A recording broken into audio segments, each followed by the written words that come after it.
non-conformist too. And although he belonged to the Jewish faith, he did not follow all the precepts very strictly, rigidly. He was somewhat of a non-conformist. The mother of Albert Einstein was Pauline Koch, and she was quite educated and in German literature, and she loved music, and she also used to play piano, and she played a very important role in the life of Albert. So this is the house where Einstein was born in Ulm. Ulm is a very small town in southern Germany. And now this building was demolished in the Second World War by bombings. So it is no more there. This is a photograph of Albert Einstein when he was young, about 3 or 4 years old. It seems he was very slow to speak. So people around him used to suspect that he would become subnormal, that he had a retarded brain. The real fact was that he used to think a lot and speak little. So before speaking, he used to form the sentences all together and then speak. He was slow in speaking. So when he was 5 years old, he got a compass, pocket compass from his father when he was somewhat sick. And he was very impressed by the movements of the compass. You know, it was always pointing towards the north-south direction. He started wondering how this is possible, that there are forces which we cannot see. So this created in him a lot of interest in the natural world. Another person who influenced him most, besides his mother, was Uncle Jacob, who is the brother of Hermann, who was an engineer. And the mother gave him a violin when he was 6 years old, and she taught him how to play. The violin became a very good companion of Albert till the very end. So he learned playing violin, and he used to be very good at it. In fact, later on he used to say that if he were not to become a scientist, he would have become a violinist. So another person who influenced him was the mother's brother named Caesar Koch. Okay. So he joined a nearby Catholic school, elementary school, in the year 1885. In those days, people used to go to schools and college schools which belonged to their own denominations. So Catholic people used to go to Catholic school, Jewish people to Jewish. So he came from a Jewish background, but this school was nearby. So he did not bother to go to a faraway Jewish school because he did not care much about this kind of religious discriminations. Of course, he learned lessons in Judaism at home. So this is a photograph of Albert with his sister Maya, who was 2 years younger to him. So they were very close to one another. They were very affectionate towards one another. And Maya stayed with Albert till the very end. So after the elementary school, he went to high school. They used to call it gymnasium. Okay. So there, the German schools were known for the discipline. Okay. And this was not very conducive to the spirit of Einstein. Albert Einstein was somewhat of a free spirit. He did not want to be told everything by the superiors. So when he was about 12 years old, he read this geometry book, famous Euclid's Geometry, okay, which is based on a few axioms and derived a lot of theorems. It greatly impressed him about logical structure. And therefore, he began to think about a lot of things in the geometrical way. About Einstein. Then another person called Max Talmud, okay, who used to come to the house as a friend, he also used to have discussions with him and so on. He influenced him. And he used to read popular books of the time, like the book by Buchner, Force and Matter, and so on. So this is a group photograph of school children. So Einstein used to say later on that only thing that interferes with my learning is my education. This is somewhat funny, but it's true. What happens if you are more and more educated, you will not think differently. It constrains your thinking. That's what he meant when he said this. In 1894, what happens? The parents, the father moved to Italy for a better business prospects to Milan with an Italian counterpart, leaving Einstein behind in Munich to attend the school. Okay, Einstein leaves, but what happened? Einstein was not very happy. He became very sick, homesick, and he left the gymnasium within 1 year and joined his parents in Italy. So he was not very happy with the atmosphere, which was somewhat rigid. The Germans are known for high discipline, as you know. So then what happened? His parents said, no, you have to go back and study, become an educated person, at least go to college and get a degree and get a job and so on. So they sent him to Switzerland at a school at a place called Aarau. So there he enrolled as a school so that he had to satisfy the minimum requirement so that he could get admission to ETH, the famous polytechnic in Zurich. So his goal there really at that time was to become a science teacher, either mathematics teacher or a science teacher, physics teacher. So more interested in physics. So that was his initial ambition, to become a school teacher. So luckily, when he went to Aarau, he stayed with the teacher's family. The family named Jost Winkler. They were very kind to him, and they took him along as one of their own family members. So he renounces German citizens and becomes a Swiss citizen from then on. So after one attempt, the second attempt, he passes the entrance examination and joins the Polytechnic, that is ETH, the very famous Polytechnic in Zurich, for a 4-year degree course. So there he was influenced by physics and mathematics teachers, in particular by one Augustus Tauschmidt. So he was very good in physics and mathematics, not so good in languages and botany and experimental science and so on. So he completes the 4-year degree course. And then after completion of the degree course, people were eligible for getting a teaching job, high school teaching job. Okay, so some of his colleagues or his classmates, they were fortunate enough to get jobs, but he could not get a job. The reason being, he was somewhat of a rebel student in his class. So the teacher did not recommend him for teaching jobs. Unfortunately, he used to have too many uncomfortable questions to his teachers. So therefore, this is a photograph of ETH Polytechnic, Federal Institute of Technology in Zurich. Now it is an independent university. So Einstein had the habit of reading by himself. He did not depend on teachers so much. And he used to go to the original books by Kirchhoff, Hertz, Helmholtz, Maxwell, and so on. He also read Mach's book on mechanics, which played a very influential part in his later research. Studied books by Lawrence, Boltzmann, and so on. So during that stay in Zurich, that is ETH, he met two nice gentlemen. Marcel Grossmann, who was a mathematics major student, and Michael Besso, an engineer from Italy.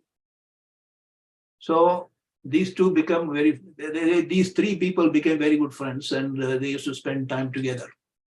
It's a photograph of Grossmann and some of the others at Zurich.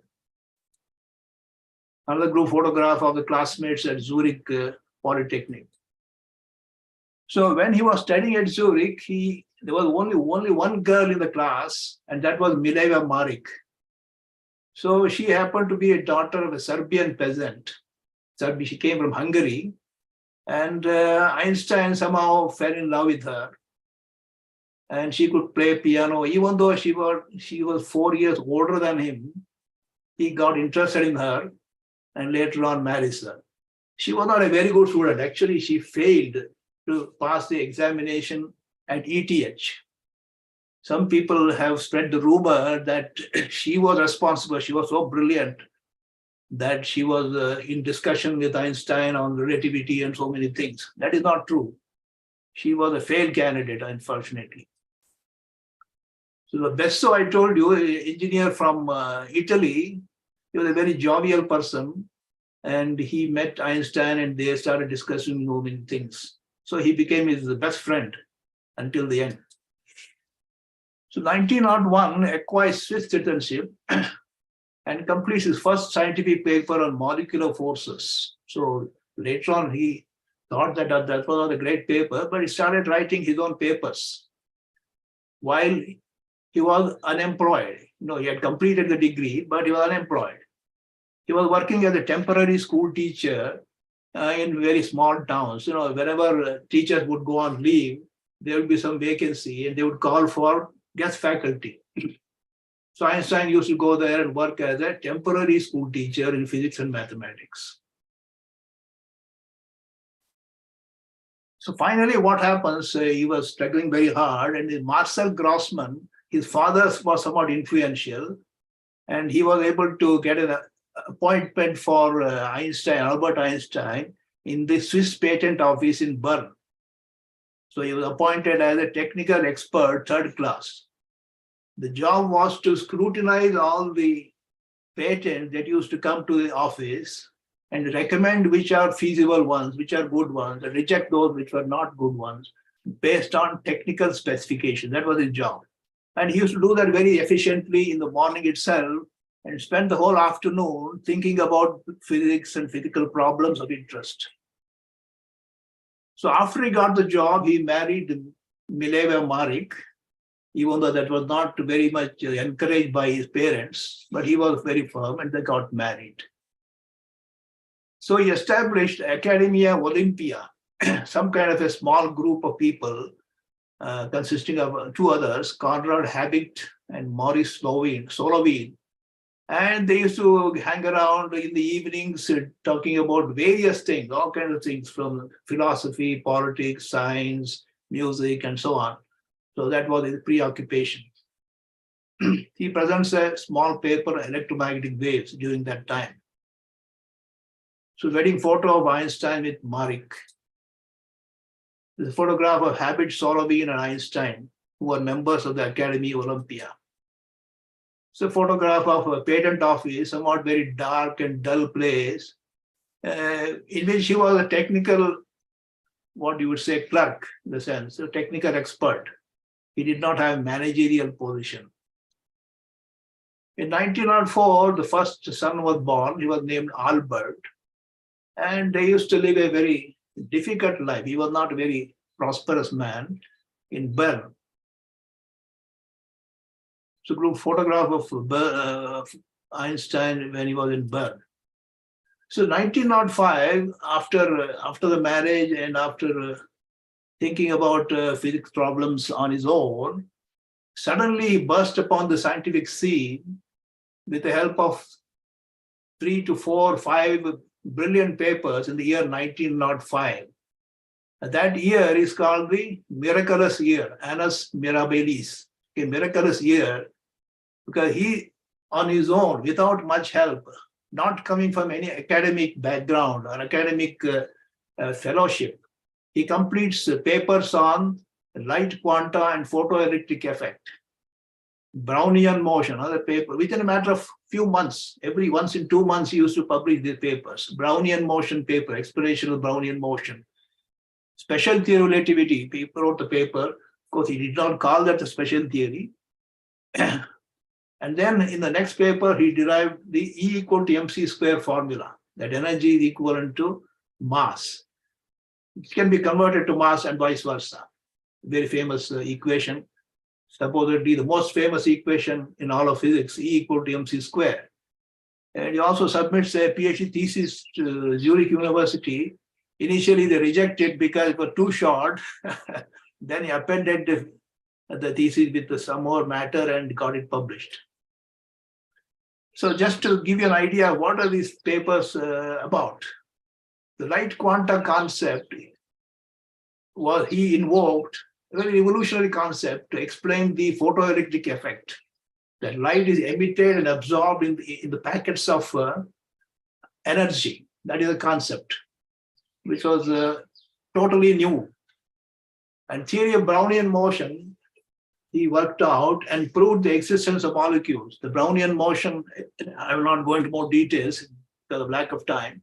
So existence of molecules he proved and also arrived at the number, the Avogadro number from his theory. Of course, relativity completely revolutionized the way of thinking about especially time. He said time is relative. Time depends on the frame of reference. The motion of the observer changes the time unit for that observer. That's the most revolutionary concept. And the velocity of light is constant in all inertial frames. Based on these two important hypotheses, assumptions, he derived the theory of relativity, or the equations for transformation of coordinates and time. And mass and energy, of course, are related. The PhD thesis was another, gave you another new method for determining the Avogadro number. That was very popular in those days, determination of Avogadro number, showing that molecules exist. These were the problems in those days. This is the front page of the paper, relativity paper. It was titled On the Electrodynamics of Moving Bodies. It did not say theory of relativity. So it is the motion of charges and so on. Maxwell's equations, studying Maxwell's equations, arrived at the theory of relativity. So because he was very good in his office work, he was promoted to second-class technical expert by the Swiss Patent Office. He was very happy with that. During that time, once relativity is over, he started working on quantum mechanical problems, like applying simple quantum theory to the specific heat of solids. Of course, it does not agree with very low temperature values, but ideas were correct. And later on, it was modified by Debye and others. So 1907, he started thinking about how to extend this relativity from inertial frames to all general frames, and especially include gravity, how to bring in gravity into the picture. So during this kind of a thinking, he arrives at the so-called principle of equivalence, which he calls it the happiest thought in life. So what this principle of equivalence says is that the gravitational field, is equivalent to an accelerated frame on a small scale. So therefore, you can try to describe gravity by going to the physics of accelerated frames. So that is what he did. And during the course of next 7 to 8 years, 8 years, he was able to arrive at the proper equations for expressing the effect of matter and energy on space, time, and so on. So gravitational equations, which of course reduce to Newton's law of gravity in the proper limit of low velocities and low gravitational fields. So in 1907, by simple mechanism, simple considerations of equivalence of mass and energy, he derived an expression for the redshift of radiation from a gravitationally strong field or from a mass, star or planet or something like that. Bending of light also he could derive. But these are not perfect derivations. So he was always, all the time, thinking of getting into a teaching job, an academic job, so that he could devote full time to research and teaching. And that happened in 1908, when he was appointed as a lecturer at Bern University after completing some formalities. In those days, the teaching job really was not that attractive, it seems. Only the rich people or those who did not care for money used to go for teaching job.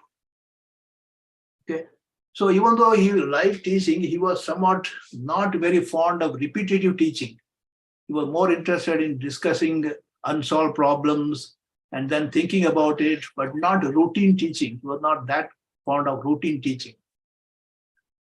So 1909, since he got the job at Bern University, he resigned from the patent office. And from Bern, he was appointed by the Zurich University as an associate professor of theoretical physics. So it was very attractive to him. So he moved over to Zurich, the place that he liked most, okay, as associate professor of theoretical physics, Zurich University. So there he started working on various problems, in particular problems on black body radiation, and publishes 2 papers. And he proves the dual nature of light in a very, very indirect way. And it was taken forward by Louis de Broglie and Schrödinger. So this many people don't know. So one should really say Einstein was the grandfather of quantum mechanics itself, because the idea that he proposed that quantum particles carry with them some kind of a wave field was formulated by Einstein, and it was later on in 1923 taken forward by de Broglie in his thesis, which was later on used by Schrödinger in arriving at the wave mechanical equation, Schrödinger equation. So therefore, Einstein played an important role, which is not recognized by many people. So what happened at Zurich, he was not getting so much income. And his family had one more son to take care of, but looking for a better financial prospects. And that came in the way of a professorship at German University of Prague. So they were looking for a professor of physics. And he applied, he was recommended, he went there all the way from Germany, Switzerland to Prague in Czechoslovakia. So he worked there on quantum theory problems and predicted the bending of light near the sun and so on, with using some kind of semi-relativistic arguments, not totally relativistic arguments. So his motivation for going there, of course, was a better salary and a good library, better library. But unfortunately, the place was totally new. Culturally, he was not very happy there. Especially the family was not very happy. They could not adjust to the culture of Czechoslovakia. They were all the time very eager to come back to Switzerland and Zurich. And he started looking for an opportunity to come back, which happened soon. Within a matter of about 1.5 years, he came back to Zurich. So the photograph of Malaima Marik with 2 sons, first son and the second son. Unfortunately, the second son became mentally ill. And he was admitted to hospital and he never could succeed in life. The first son, that is Hans Albert, he later on went to USA, became an engineer and settled in University, California, and so on. So he moves back to Zurich on the recommendation, on the persuasion of his family and also on his own account. And there he was given the promotion as a full professor of theoretical physics at Federal Institute, that is the ETH. So you're very happy there.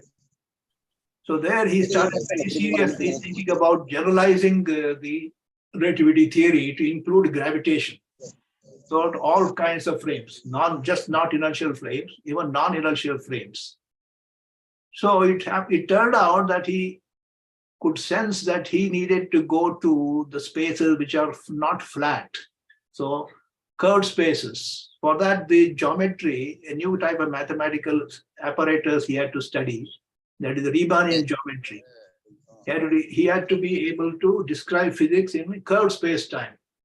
So Riemannian geometry, he was not very familiar with that. And his friend Grossman, who was a mathematician, so he helped him learn the subject of Riemannian geometry. Einstein recognized that he has to express the equations in a curved space-time.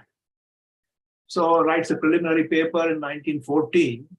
It was all the time from 1907 to 1915 or 16, he was totally concentrated in evolving a generalization of his theory to include gravity.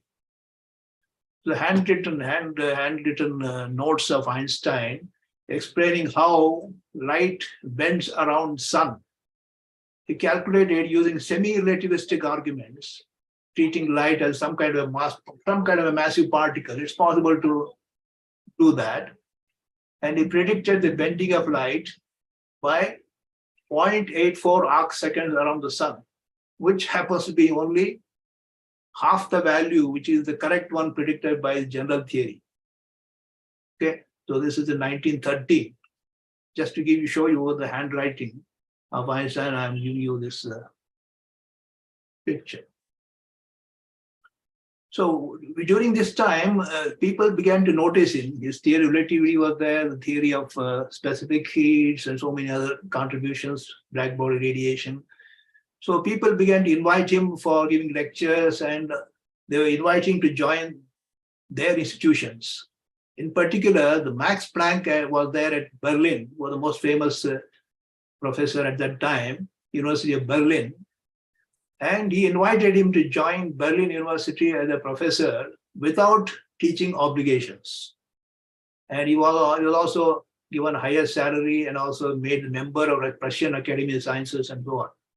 So even though Einstein was not very fond of settling in Germany because of various considerations, he accepted the job. And in 1914, he went to Berlin as a professor.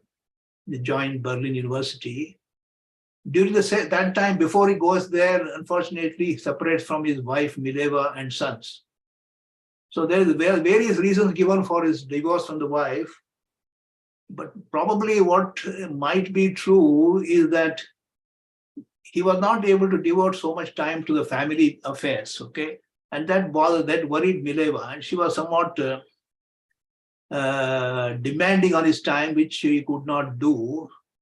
And therefore, all kinds of frictions took place, and he had to leave her. So Einstein used to say, I would like to give some of his quotations, which are very interesting. Science is a wonderful thing if one does not have to earn one's living at it. Because one never knows when you are going to succeed in a big problem, solving a big problem. So therefore, if your living does not depend on your doing science, that is very good. That's what he used to say. Another very common quotation is, science without religion is lame, religion without science is blind. Then you should not immediately jump to the conclusion that he believed in religion. So his religion is quite a different kind of thing, which we should understand. My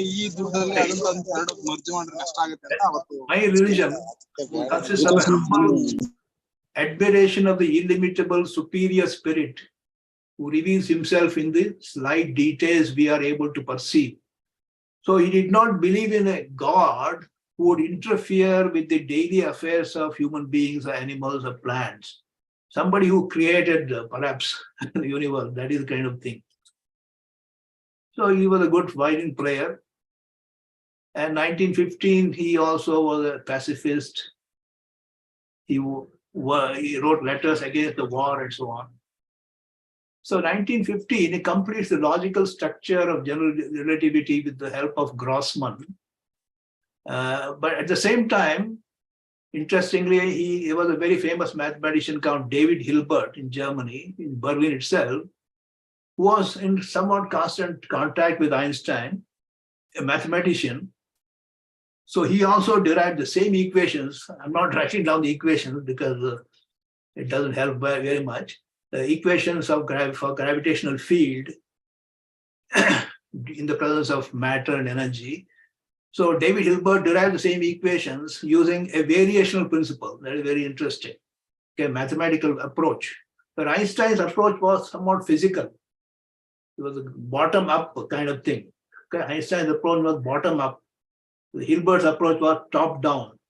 From the variational principle, start deriving the equations. So there are two different approaches.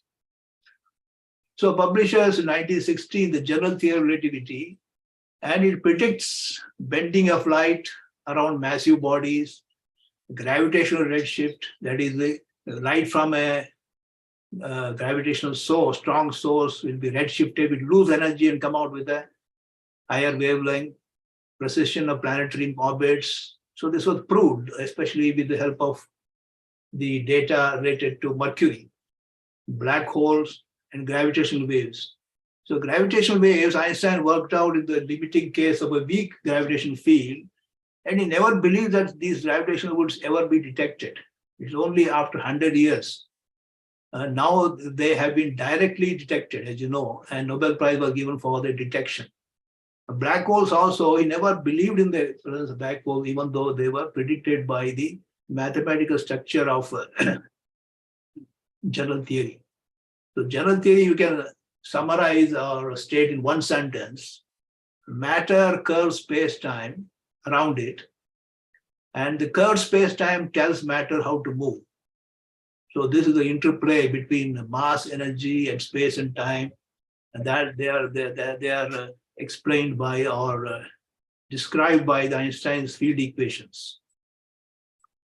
Okay, 1970s, he published a paper on quantum theory of radiation and derives the famous A and B coefficients. Okay, derives the blank distribution, which many of you students know how to do that in college days, isn't it? Derivation. So thereby he predicted stimulated emission. Stimulated absorption, we all know. So stimulated emission is equally necessary. That is what he predicted. And that we know is the basis for the theory of lasers and so on. Okay, I'll go faster to save time. So another important contribution 1 year after general theory is the paper application of GR to cosmology, to building a model of the universe with a different set of boundary conditions, a homogeneous isotropic universe and so on. So unfortunately, he believed right from the beginning in a static universe. So therefore, the equations would not give you a stable solution unless he introduced what is called a cosmological constant, an extra term he introduced, which led to a finite static model of the universe, which we know is not correct. But it gave the fillip to study of cosmology on the basis of general theory, application of general theory.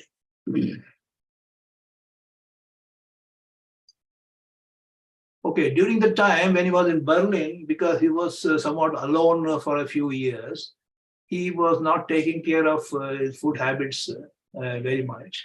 So he suffered from liver ailment, stomach ulcer, all kinds of problems. And there he met one of his cousins, Elsa Lowenthal, and she was very kind enough to take care of him and nurse him to good health. So he writes a paper on gravitational waves at that time. So 1919 is a very important year because during that year, this Eddington, this British astronomer, led an expedition to West Africa and Brazil to actually verify the bending of light, which it did. So according to the data that they collected for the bending of the light coming from stars around the sun during eclipse, they concluded that Einstein's theory is actually accurately correct. So this was reported as headline news in the London Times, the New York Times, and instantly, Einstein became a world figure, that his predictions of relativity have been proved by experiments, by observations of the light around the sun. So then on, he became a very big celebrity. He marries Elsa Lowenthal in 1919 and divorces Mileva Maric. And as a settlement of the divorce, he says if he was somewhat sure if he gets a Nobel Prize, all the money would be given to her and the sons. That he did later on. So a photograph of Elsa with Einstein. She was a very homely person, never demanding too much from her husband, and very devoted, very keen on taking care of his health very much.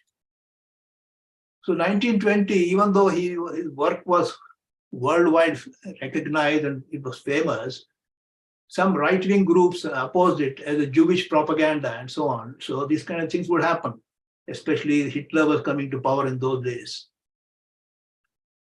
So many other European countries offered him positions to come and settle. In particular, Holland, they offered him a visiting professorship, in particular by this gentleman H.A. Lawrence, and he also got offers from Ireland and Oxford and so on, but he did not accept them.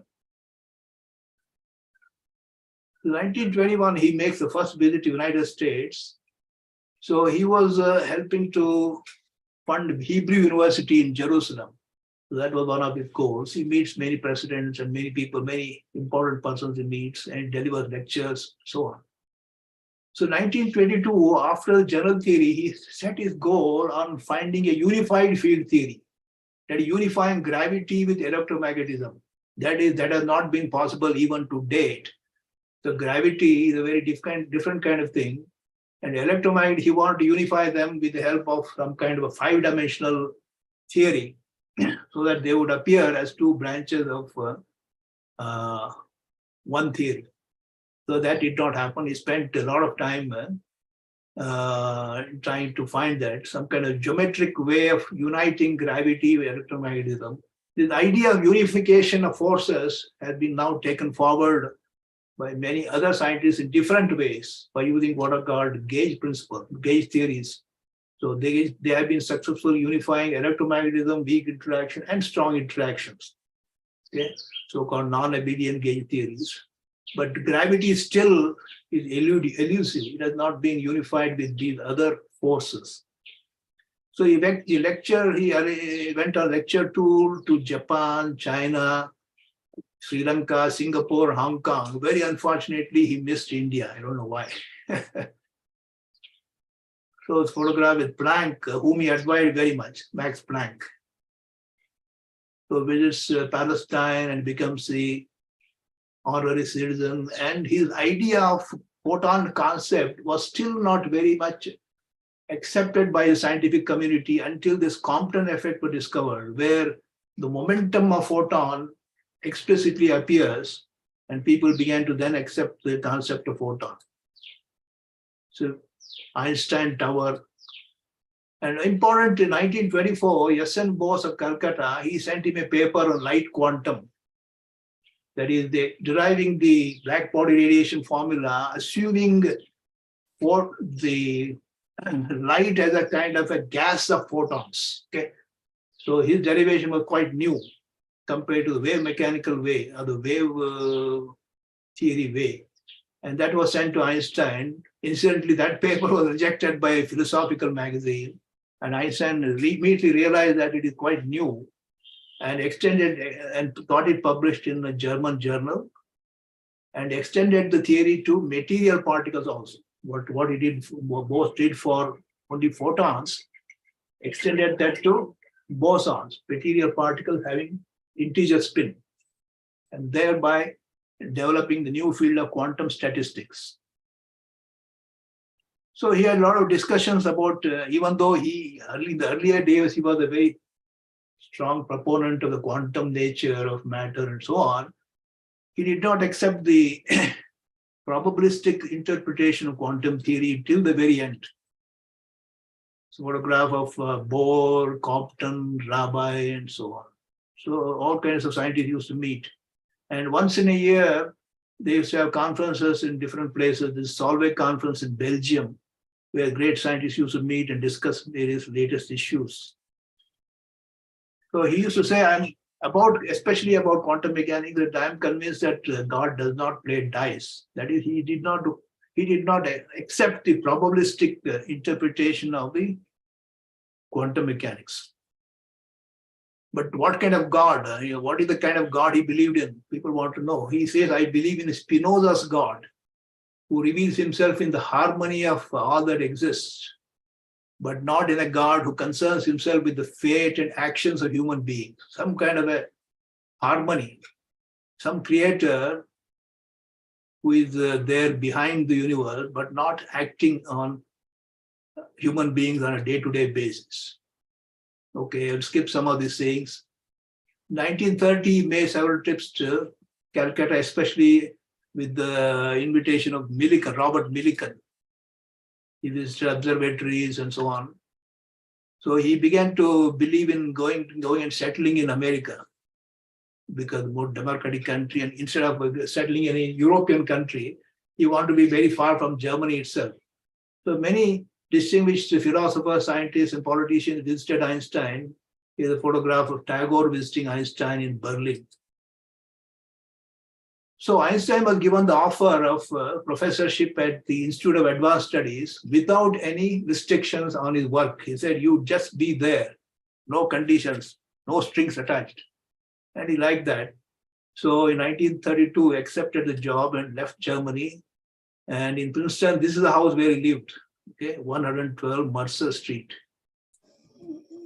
A photograph of his study room in the house. In the house, he had a study room upstairs. So there, his wife and children, they were not allowed. So only he used to sit there and do the work. So he used to say, when solution is simple, God is answering. Some of his nice sayings. So he was a man of simple tastes. He did not believe in amassing a lot of wealth, a lot of name and fame. So he believed in simple things and simple living, comfortable living, but simple living. He used to say, table, a chair, a bowl of fruit, and violin. What else does a man need to be happy? So that's all. Don't need too much money or too much comforts. Okay. So he has a great respect or regard for Buddha, Moses, Jesus. He used to say that they have done, their achievements are much more significant than what scientists have done. So this is about mathematics. Even though people say he was a mathematician, he was not that great mathematician. He was good at mathematics, but his physical intuition was much stronger than mathematics. So he used to arrive at the results before applying the mathematical techniques. So 1935, he wrote the famous paper questioning the reality, the physical reality as proposed by quantum theory.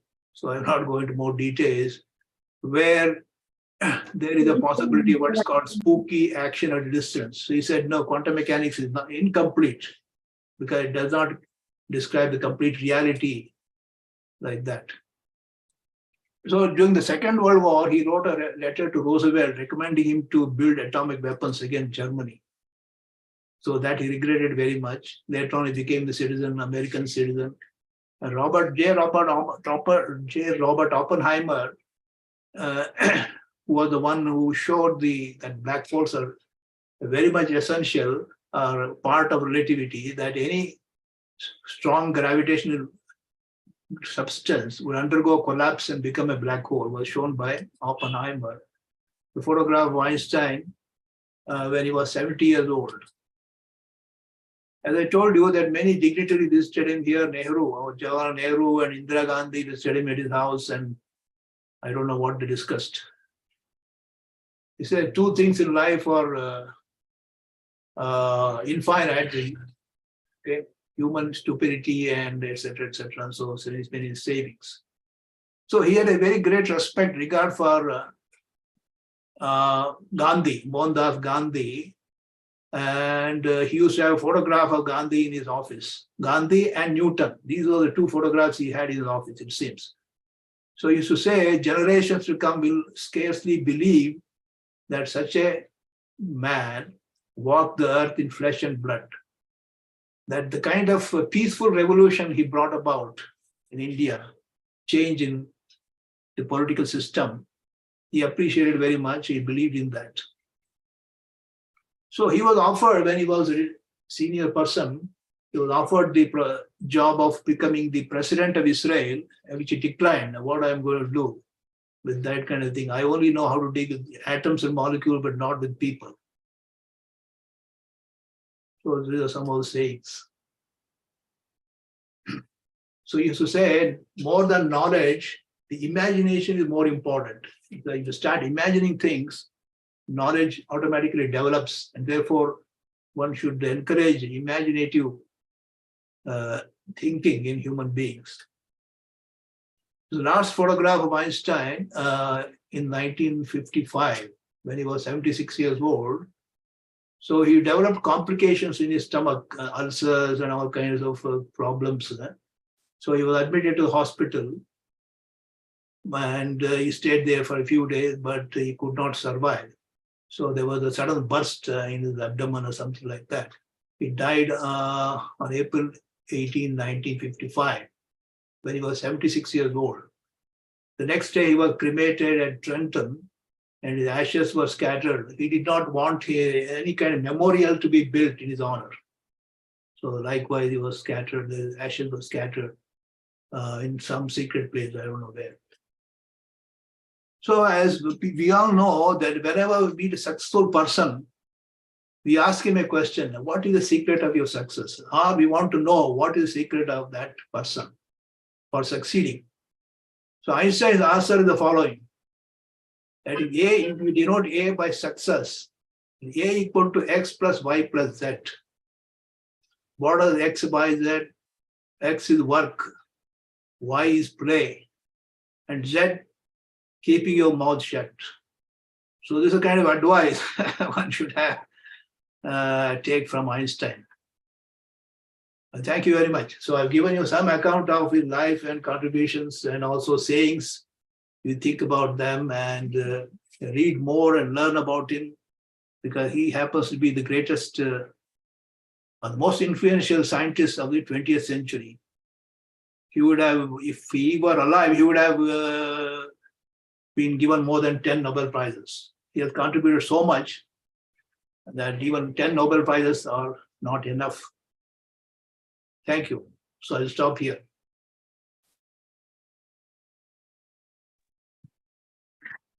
Thank you, sir. If anyone has any questions or Q&A session, it's going to start now. So you can ask any questions related to what today's talk was. Anyone, you can please raise your hand and I'll unmute you.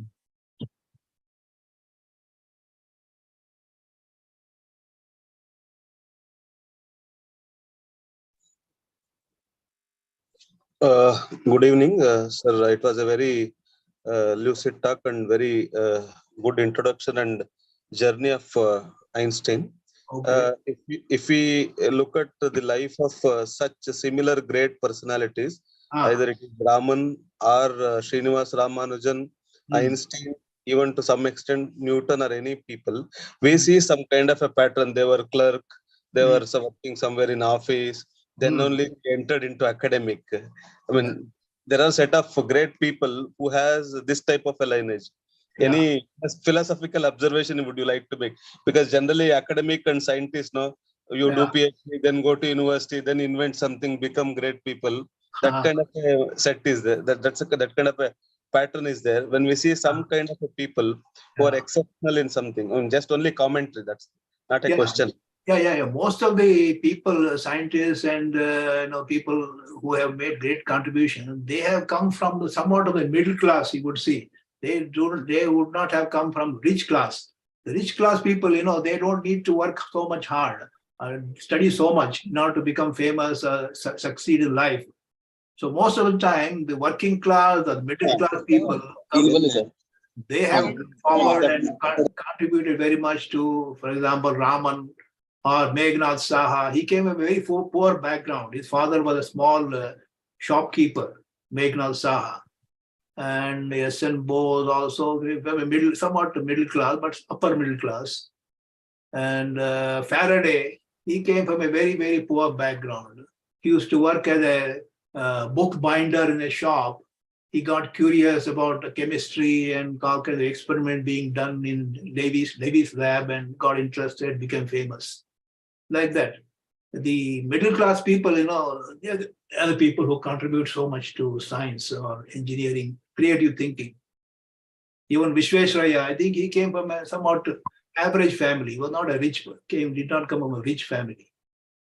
Rich people, only one person I can think of is our Homi Baba. He came from a very rich family, Baba family. Vikram also, sir. Vikram Sarabhai. Vikram Sarabhai.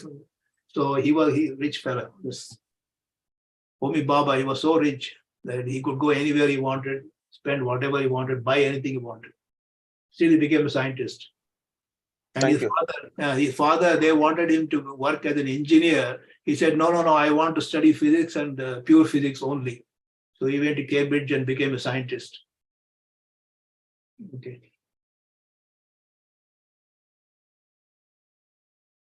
Studying the lives, the life history of great scientists, philosophers, engineers, and thinkers very much useful, very inspiring also.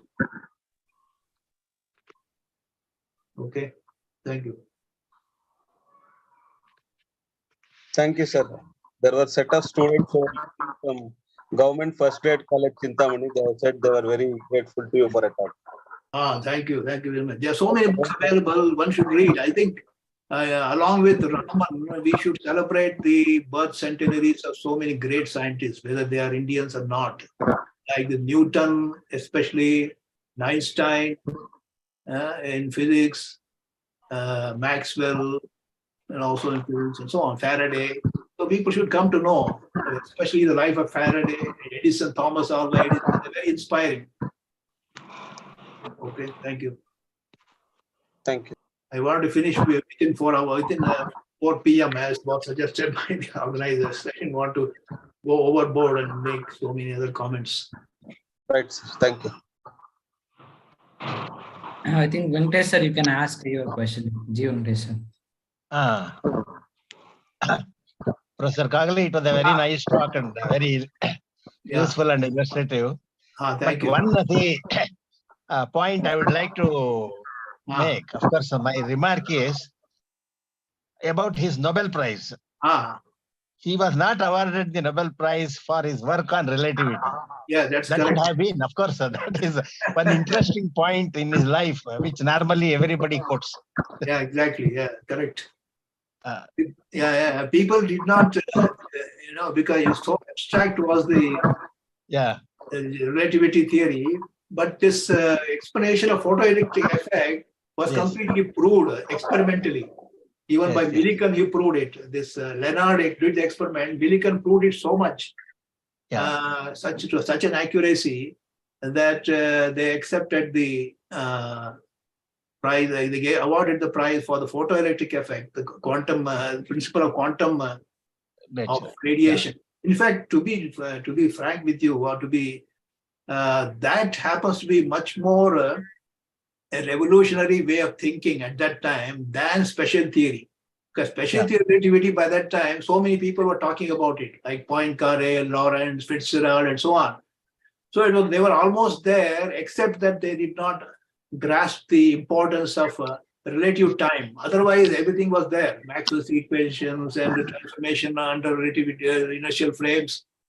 Although True. it was almost. Sir, but the general theory of relativity, the experiments which proved the general experiment of Eddington is the one which proved the general theory of relativity. That's correct. Yeah. And that's for correct. that, in fact, he became famous only after that. Yeah, that's correct. Yeah, he became world famous. Of course, I know. See, in the citation, it is said, also for his contribution to theory of relativity is there. It was a very nice talk, sir. Wonderful. It was well presented. Thank you. Thank you very much. Yeah, because I included a lot of photographs so that youngsters would like it. I did not want to go into technical details of what is this unified field theory, what are the black body radiation formulas, and so on. So he made so many contributions. That if he were alive, he should have been given more than 10 Nobel Prizes like that. And so many great scientists who came in contact with him made so many significant contributions. Okay. And one more issue was his introduction of the lambda in the general, which he was considered as a blunder. Correct. But later on, it is very important for the dark matter. That's correct. Cosmological constant, now it is reappearing as a possible candidate for dark energy. If you want to explain dark energy, now thinking of introducing lambda, because that is related to so-called vacuum energy. Yes. So that is reappearing. Now it is not a blunder anymore. They are seriously thinking about including that in cosmology. Very nice talk, sir. Thank you. Thank you very much. We also thank Professor GV for active participation, sir. He is active supporter for creative. He is a very good speaker also. Venkatesh is very inspiring. He is physically coming to Gauri Bidur and interacting with the student. He is an active. He has a lot of interest in teaching, especially youngsters, teachers and students. He's been doing it for 30-40 years, long career. We should thank him for his interest in teaching. Thank you. Okay. Shall we come to the end or Any other? Pani, no questions are there. Take a conclusion, Pani. Okay, sir. Does anybody have any more questions? Just have like few more minutes. You can raise your hands.